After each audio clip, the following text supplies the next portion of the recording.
We live on a ranch, and we're working on building our cow herd. We have several chicken, and we thought, let's get some ducks. I was building the frame to our new duck coop. I have my pallets off to the side. I'm about to take those apart.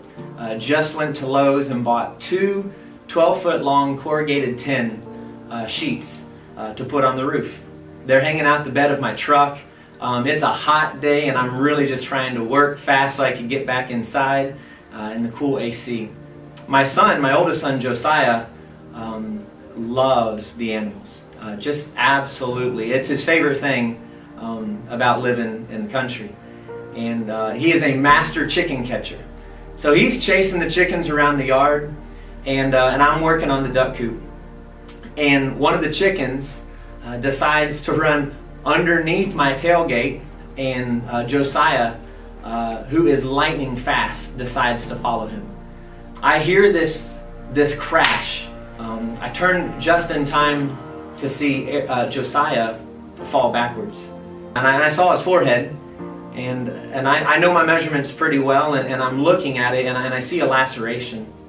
And it's at least 4, probably more closer to 5 inches long, just underneath his hairline. And what had happened is the corrugated tin, when he hit it, had went down, and kind of the opposite of scalping. Instead of taking where his hairline was off, it went down close to his eye. It was just fresh enough that there wasn't any blood, so I could see his skull. There wasn't flesh. It had just cut straight through, right to the skull. And so I held Josiah and I said, Erica, get the car. We need to go to the hospital. Well, as Erica was driving the car around, Josiah is beginning to bleed pretty bad. So I had a white shirt on. And so I took my white shirt off and wrapped it around his head. And the blood started to come through my white shirt and just really kind of fill it up. And Erica and me began to pray. We're praying with Josiah out loud, asking Josiah to pray for himself. He knows very well that the Lord is the one who heals our bodies, whether it's a cut or whether it's cancer, which he doesn't understand, but he knows that if there's something wrong with our bodies, that Jesus is the one who heals us. Then we called Nana and Papa, because we knew that with the little information we gave them as we left, they would want to have an update before we got to the ER. And so Titus, my youngest, 3 years old, comes on the phone and just says, Jesus, heal Josiah, amen. Kind of a little backstory that preceded this incident before I tell you the conclusion of the ER visit is, in my personal life, I grew up Baptist, so did Erica and all of my family.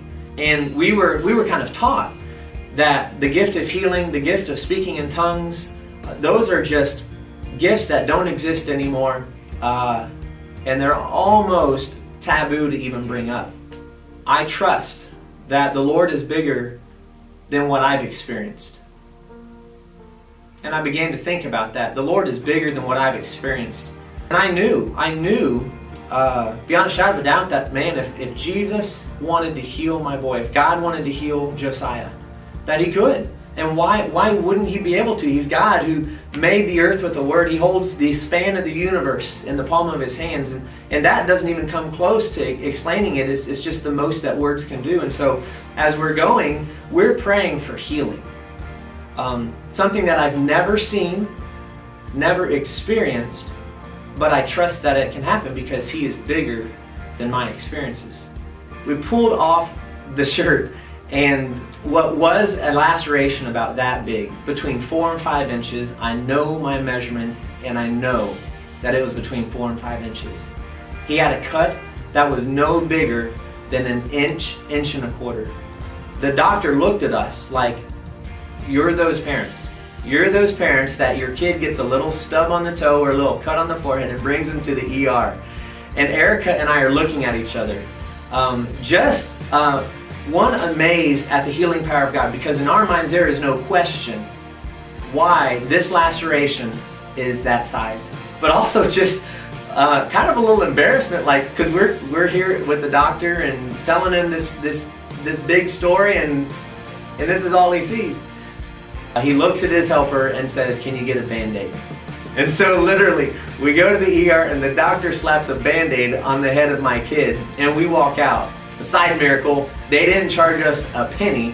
which y'all know with insurance and ERs and late night stuff like that, that is a miracle and God moves. The thing that impacted me the most on the way home was looking at my boy's forehead, not a single stitch, reflecting on my youngest boy's prayer, and my lack of belief early on in my life, and just seeing what the Lord can do with faith. I want to experience God. I want to see what He has to give, and I want it to be something that's beyond what I think He can do. This is my story, and this stone represents my story. But it's much more than a stone. It's a reminder that God's hand is powerful, and that He is worthy of our trust and our praise.